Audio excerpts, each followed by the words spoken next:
Aarangkada na ang ikatlong edisyon ng Cine Panalo Film Fest na handog ng Pure Gold, kung saan mula sa mahigit 200 pelikula, 7 na lang ang magtututunggali sa nasabing taunang Film Fest. Ang highlights panoorin sa report na ito.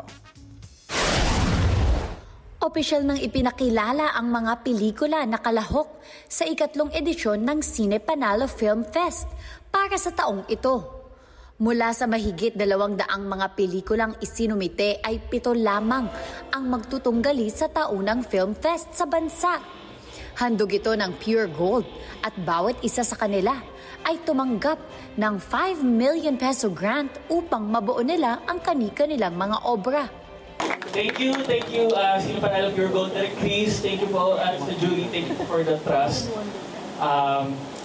Last film ko 2018 pa, so 7 years, 8 years, so long time.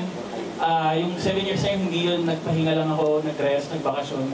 Like 7 years na continuous na push, try talaga to make up. Salamat sa lahat ng mga naniwala sa storya namin. We won't let you guys down. Ayun, super exciting po nito. Salamat. Ayon kay Miss Ivy Hayagan Pidad, ang Senior Marketing Head ng Pure Gold, ang nalalapit na Cine Panalo 2026 ang magiging pinakamalaking yugto ng Film Fest sa kasaysayan nito. Para naman sa festival director nito na si Direk Chris Kahilig, ang mga kalahok sa taong ito ay sumasalamin sa diwa ng pagkamalikhain at kahusayan na siyang tampok na katangian ng Cine Panalo brand. To all our amazing filmmakers, we're truly honored that you trusted us with your stories. On behalf of Pure Gold Cine Panalo, we're genuinely honored to have such an incredible group of finalists here today. Thank you for being here. We have great partnerships next year, and I'm just so thankful to all of you for being a part of Cine Panalo.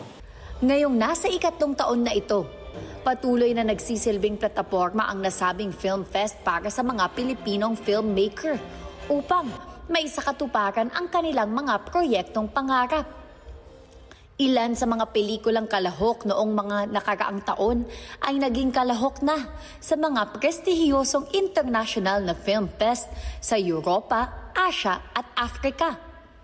Nakatakdang mangyari ang ikatlong Cine Panalo Film Fest sa Agosto 2026.